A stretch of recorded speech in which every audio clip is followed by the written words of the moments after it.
están? Muy buenas noches, bienvenidos a Azteca Opinión. Hoy vamos a platicar acerca de las reformas planteadas por la SAT, por el superintendente de la SAT, acerca de la tributación. Vamos a conversar acerca de esto, un punto muy importante que debemos conocer los guatemaltecos, y para ello tenemos acá invitado al licenciado Eddie Pérez, quien es analista tributario.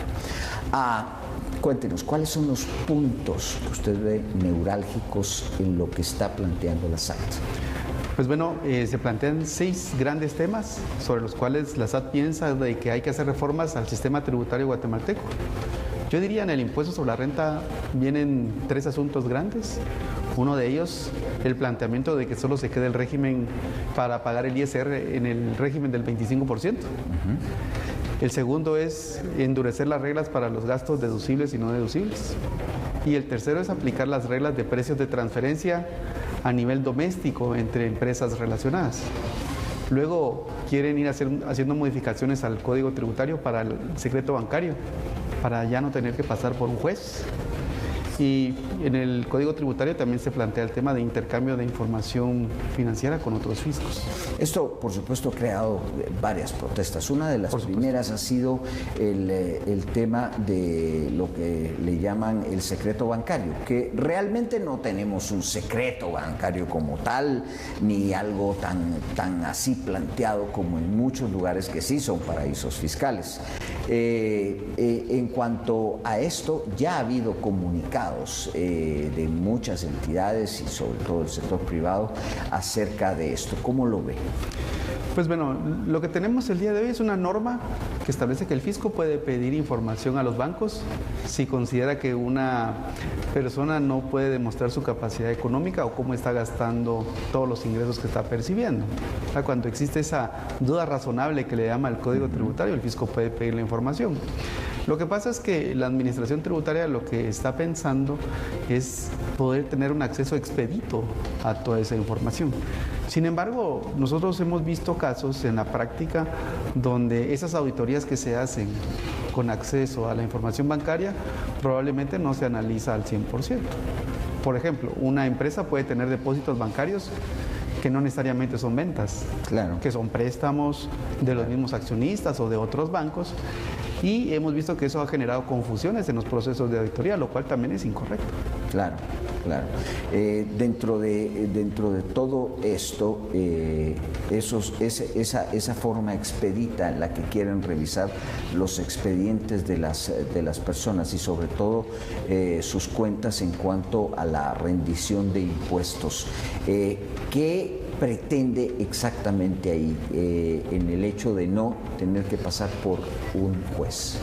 Pues bueno, básicamente, como ocurre, digamos, en otros países, pensemos otras latitudes como Estados Unidos, aunque Guatemala es una economía totalmente diferente, lo que la administración tributaria quiere tener es una fotografía de cuál es esa capacidad económica, entre comillas, si quisiéramos decirlo de alguna manera, que están teniendo las empresas o las personas, y por ende eso tendría que tener una conexión con la cantidad de gastos. Y sin la seguridad que tiene Estados Unidos, porque varias de las protestas que han habido y de los comentarios negativos hacia esto ha sido justamente el hecho que Guatemala es un país esencialmente inseguro y que esos datos puedan pues simplemente rodar por allí y conocerse de esa forma. Y ese es un tema controversial y yo creo que sí vale la pena reflexionarlo. Por años el tema del secreto bancario se manejó en Guatemala precisamente por esa inseguridad que existió. Recordemos todo lo que pasó en los años 60 y 70. En los 90 y todavía 90 se vivió. De 96 para adelante la ola de secuestros fue terrible. Entonces, si ese tipo de información puede ser accesada por funcionarios y no se tiene el debido cuidado, pues también existe un riesgo altísimo, ¿no? Claro. En cuanto al manejo de esos datos. Entonces yo creo que las ideas hay que revisarlas al tenor de lo que estamos viviendo. Hoy día el Estado mismo está teniendo problemas para atender todas las necesidades y una de ellas es la seguridad de los guatemaltecos. Regresar a las planillas era otra de las cosas que hablaba la SAT. Antes la gente tenía el incentivo de presentar una planilla porque de alguna manera de allí se alivianaba un poco el tema de los impuestos, y entonces ahora quieren regresar nuevamente a las planillas. Por el otro lado, eran engorrosas, era un trámite que llevaba complicación y que sí fomentaba ciertamente cierto tipo de evasión. Bueno, yo creo que hay que ver las dos caras de la moneda, ¿no? Con el tema de la planilla del crédito fiscal del IVA, la verdad es que se fomentaba que las personas o las familias enteras pidieran facturas con el NIT de la persona que finalmente presentaba la declaración de renta. Eso hacía de que todos los establecimientos emitieran facturas. A partir de la reforma que se hizo en el año 2013, pues prácticamente las personas ya solo pueden deducir hasta 600 quetzales en IVA, lo cual, digamos, disminuyó ese apetito por pedir facturas. Y siempre y cuando sea en los rubros específicos, digamos, que ellos han determinado. Sí, lo que sucede es que el cambio es que el IVA ahora se considera gasto deducible para un empleado. Y en el pasado el IVA se consideraba crédito fiscal compensable contra el impuesto sobre la renta de los empleados. Entonces, era más apetitoso pedir facturas porque se podía deducir más impuestos. Además había cierta devolución, me acuerdo yo, en cuanto a ese crédito, y algunas personas tramitaban. Era un trámite largo, era un trámite que llevaba, que era bastante engorroso y difícil. En ese sentido, y viendo la simpleza, ¿no es mejor lo que existe actualmente? Bueno, el día de hoy existe un régimen de pago simplificado para los empleados en relación de dependencia. La verdad es que es un régimen bastante transparente, si lo quisiéramos llamar de alguna manera. Yo creo que el hecho de regresar a la planilla del IVA tendría que traer como consecuencia que aumentaran la tarifa del impuesto para los empleados. Porque si usted sube el impuesto sobre la renta para los empleados y les da más crédito fiscal, pues usted va a tener a este montón de gente pidiendo facturas. Claro. Y entonces los establecimientos van a tener... Algunos hasta inventaban facturas. Bueno, ese es un problema, pero yo creo que con el tema de FEL, la SAT eso ahora ha eliminado bastante. La SAT ahora sí ya tiene una visibilidad de quién está emitiendo las facturas, y se evita el tema de esas facturas fantasmas que existían en el pasado como malas prácticas. En general, ¿cómo ve usted esa reforma planteada por la SAT? Yo creo que la reforma planteada por la Administración Tributaria tiene conexión con algunas tendencias que vienen en Latinoamérica. El tema de precios de transferencia, por ejemplo, que es algo que le afecta exclusivamente a las empresas, ya lo hace México, El Salvador, lo hace Colombia, lo hace Chile, para efectos domésticos. Hoy día solo le afecta a las empresas guatemaltecas que tienen negocios con empresas hermanas, si quisiéramos llamarlo de alguna manera, extranjeras. Pero la SAT, y lo ha dicho abiertamente, ha detectado que dentro de los grupos empresariales guatemaltecos pues existen facturaciones entre esas empresas, y con precios de transferencia lo que se busca es que no haya un abuso de los precios a los cuales se venden bienes o servicios. Una pregunta que me nace es, todas estas reformas y estas cosas esencialmente y casi siempre van dirigidas a quien ya paga impuestos. Y sin embargo sabemos que en Guatemala hay un gran volumen de transacciones que están absolutamente en la sombra. Lo que llamamos economía informal, que no es que realmente paguen cero impuestos, porque del IVA casi que no se escapa nadie, pero digamos que sí hay una fracción de la cual sí se escapan. Pero está dirigido a quien ya paga impuestos. O sea, controla a aquellas personas que ya están controladas hasta cierto punto, por decirlo así. Sí, y de hecho, digamos, la intención es endurecer las reglas para los que ya están bajo el control. Ahora, es importante comentarlo de que a nivel del Congreso hay una iniciativa de ley para poder gravar las transacciones del sistema agropecuario, del agrícola y también de la economía informal. Entonces ahí hay tasas reducidas de un 3% hasta un 1%. Yo creo que para ampliar la base tributaria en Guatemala necesitamos leyes que simplifiquen el pago de los impuestos. Claro. Me parece que esa ley podría ser muy interesante porque inclusive hay estudios a nivel... Pero ya hay protestas y gente que se ha presentado y organizaciones que se han presentado al Congreso de la República.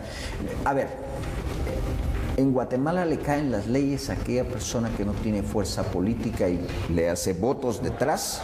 Y entonces simplemente a ese que no se puede defender, a ese le caen las cosas.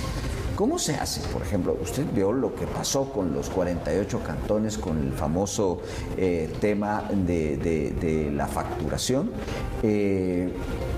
¿Cómo se hace para que realmente haya un atractivo de ingresar al sistema formal? Bueno, lo que yo creo es que lo que no se le ha explicado a toda la gente que está en la informalidad es que por seguir en la informalidad no pueden tener acceso, por ejemplo, a utilizar el sistema bancario. No tienen derecho a préstamos. Pero tienen sus propios sistemas bancarios y sus propios préstamos. Claro, y podrían tener algún tipo de problema si el día de mañana la SAT los detecta. Yo sé, pero a ver, en los mercados, y todos lo sabemos, existen entidades que prestan dinero. Lo prestan por un día, lo prestan por una semana, lo prestan por un mes. Y todos cumplen con sus préstamos. O sea, existe un enorme volumen allí, pero que es, o sea, prácticamente se han hecho cálculos, pero simplemente cálculos acerca de lo que allí se mueve. Ellos tienen su sistema financiero. Sí, y por supuesto, yo creo que el sistema tributario para ese tipo de economía, porque es un tema de cultura financiera y tributaria, uno también debe de convencerlos de subirse a ese barco, pero también el Estado debe devolverle los servicios a la población, porque esa es la segunda parte de la historia. Tenemos hoy un muy buen ente recaudador, pero a la hora de la ejecución la población no ve todos los servicios, y también eso ha ido generando que no es justificable el hecho de que las personas no quieran pagar impuestos o quieran permanecer siempre en la penumbra. Entonces yo creo que debe de instituirse un régimen simplificado para estas actividades que no son complejas y subirlos a la formalidad y que ellos puedan actuar dentro de toda la economía, y eso definitivamente va a contribuir a que el Estado perciba una mayor cantidad de ingresos, pero también es importante de que el Estado ejecute de manera más eficaz esos fondos. Uno de los puntos importantes es justamente ese tema de la devolución de la calidad de los servicios. Eso se ve bastante lejos, y en esa parte el Estado no avanza absoluta. Hoy tenemos un presupuesto que está en los 116.000 y pico, casi los 117.000 millones de quetzales. O sea, esto, si lo comparamos con el año 2000, que tenía el Estado cerca de 30.000 millones de quetzales, pues a ver cuántas veces eso ha crecido, pero hoy los servicios son iguales o peores que en esa época. Y precisamente eso es lo que hay que atacar, porque cuando uno ve la estructura del presupuesto del Estado, se da cuenta de que el 85% es únicamente para gastos de funcionamiento y solo un 15% quedan para infraestructura y para todas estas necesidades que tienen que cubrirse. Entonces esa reingeniería que tiene que hacerse a nivel del Estado tiene que verse a través del planteamiento de un mejor presupuesto. Ahora, ¿qué es primero, el huevo o la gallina? Porque pareciera que el que debe de dar, o sea, la pelota está en la cancha, pareciera, más del Estado, para promover que la gente vea una opción. Bueno, puedo tener a mis hijos en el sistema público, puedo ir al sistema público a curarme una enfermedad, pero eso no parece, digamos que en algún caso el ICS sí resuelve alguna parte de eso, precariamente, con un servicio malo, pero digamos que lo resuelve, pero el resto no. Ahí hay un problema importante, ¿verdad? Yo creo que, vamos a ver, desde el punto de vista de la estructura meramente del Estado, debe de revisarse cuáles son las brechas que hay que vencer para poder reformular el presupuesto. Porque dentro de todos los gastos de financiamiento hay una serie de candados, de compromisos o de preacuerdos que ya tiene el mismo Estado. Uno de ellos, por ejemplo, muy fácil, son todos los pactos colectivos. Esos pactos colectivos deben de renegociarse.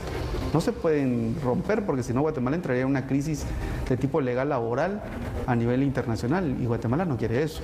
O sea, hay que revisar realmente cuáles son los pasos para poder reformular y revisar si la carga que tiene realmente hoy día de funcionamiento es equidistante con lo que tenemos que hacer, o bien hay que empezar a bajar esa cantidad de empleados que se tienen, o bien mejorar la calidad del servicio que se está presentando a los guatemaltecos. Cuando vemos el éxito que está teniendo planteamientos como el de Milei en Argentina, que es de una simplificación, pero es que a la par un castigo hacia el Estado, una reducción sustancial del Estado. Tan solo esta semana están aprobando un ministerio, el único que ha ingresado nuevo, que es el Ministerio de la Desregularización. O sea, pero pareciera que el resto de Latinoamérica está muy lejos de eso. ¿Qué digo de Latinoamérica? El mundo. Por supuesto, yo creo que medidas como las que está tomando Argentina son interesantes. Eso no va a dar resultados en 1 o 2 años, seguramente que se van a recuperar en los siguientes años. Pero Guatemala tiene una economía tan interesante y su estructura no depende del aparato administrativo.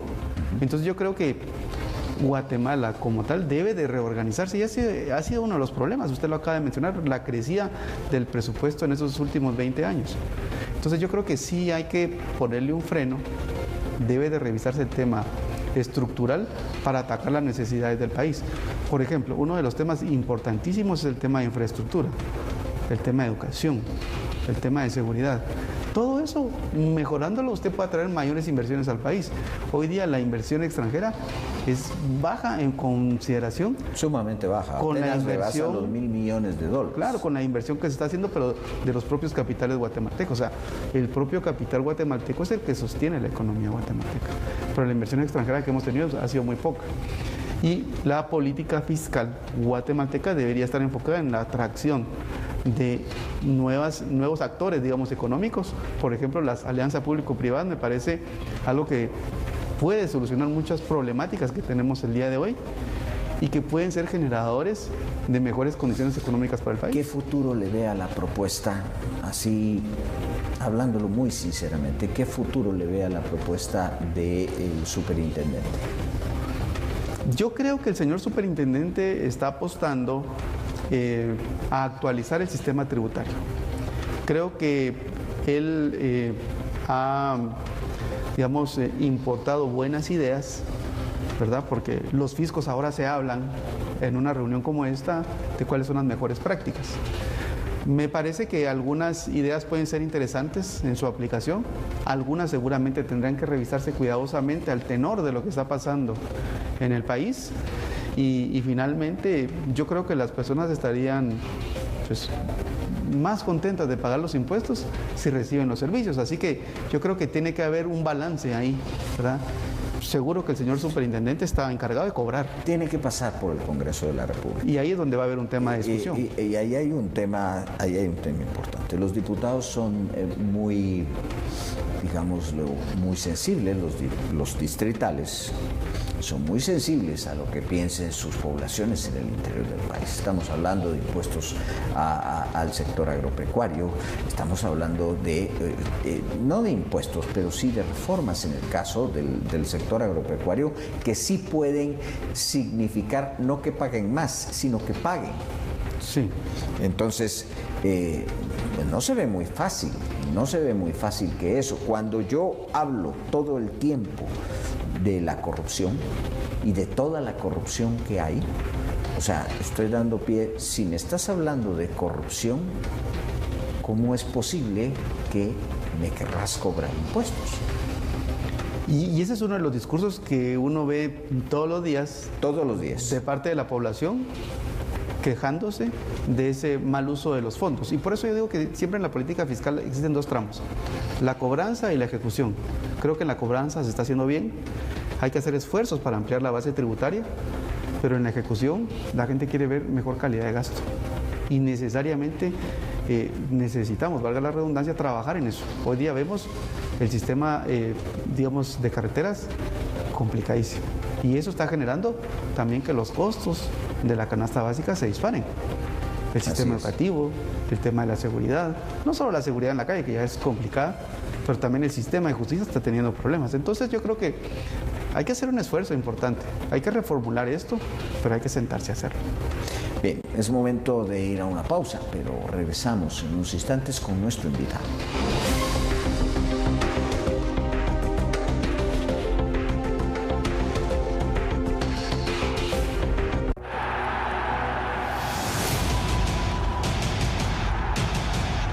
Es el torneo más antiguo de selecciones en el mundo. Es el que se juega con más pasión. Cuna de campeones que juegan con el corazón a 1000 por hora. Y en Argentina, Pablo de la Muerte, Messi, gol. ¡Gol de Argentina! Es la Copa América.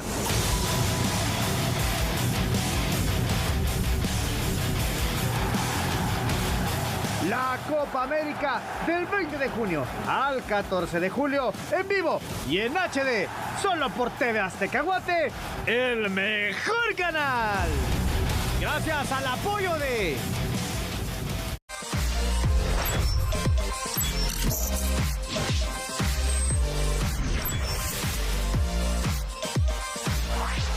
TV Azteca Guate, cerca de ti.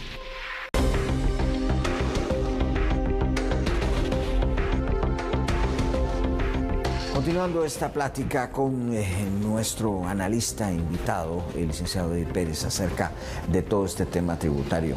A ver, actualíceme acerca de los datos, porque ¿cómo está esa famosa base tributaria? ¿Quién es realmente quien sostiene al gobierno en Guatemala? Bueno, En materia de fondos. Bueno, lo que sucede es que, según los datos de la Administración Tributaria, son alrededor de 7,000 contribuyentes los que aportan, digamos, esta cantidad de ingresos al Estado. 7,000 O sea, contribuyentes. la masa son 7,000 contribuyentes. 7,000, sí. Y de esos, más o menos 1,500 son contribuyentes especiales, son las empresas más grandes de Guatemala.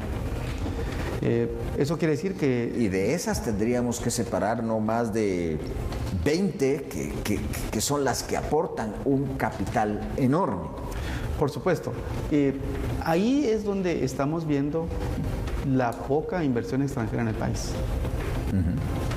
Y también el tema de la ampliación de la base tributaria, porque los actores hoy día están distribuidos dentro de capital guatemalteco, capital extranjero y esa economía informal. Pero también recordemos que una fuente generadora de ingresos importantes para el país son las remesas familiares. Claro. Todo eso que ingresa al país se utiliza para consumo. Mucho de eso paga IVA. Bueno, y cuando yo veo, simplemente viajando al interior, yo veo una situación muy clara. Una gran parte se destina a construcción. Vemos una fachada, digamos, en el interior que ha cambiado. Casas hasta de 3 o 4 niveles, en un entorno que antes eso pues no se veía. Pero llama la atención porque son 3 o 4 niveles los, digamos, del segundo para arriba se usan para vivienda, pero abajo son locales comerciales. Y por supuesto, es economía. Y ahí es donde estamos viendo de que hay una activación. Hay una activación porque los connacionales que están fuera envían esos fondos, construyen ese inmueble y lo ponen a funcionar para seguir generando más ingresos en el país. Una parte de eso, yo repito, va para consumo y para sí, una buena parte. Para educación, pero otra parte va para construcción. Ahí lo interesante es que sí hemos ido viendo que el desarrollo económico, por ejemplo, del occidente del país es totalmente distinto a hace 20 años. O sea, la Guatemala de hoy es distinta. Y por supuesto de que eso ha ido generando más tema de comercio, porque lo que en Guatemala más tenemos es el tema de comercio. Siendo que la balanza comercial de Guatemala es negativa, nosotros importamos mucho y consumimos mucho. Y ahí es donde yo creo que específicamente debe hacerse ese trabajo de cultura tributaria y de cultura financiera, porque entonces las personas van a poder contribuir con los impuestos que les corresponden, pero a un nivel simplificado. Alguien del interior que tenga un negocio, pues para él podría ser más simplificado pagar una tasa más benigna que una corporación que tiene 1,000 o 2,000 empleados. No es lo mismo.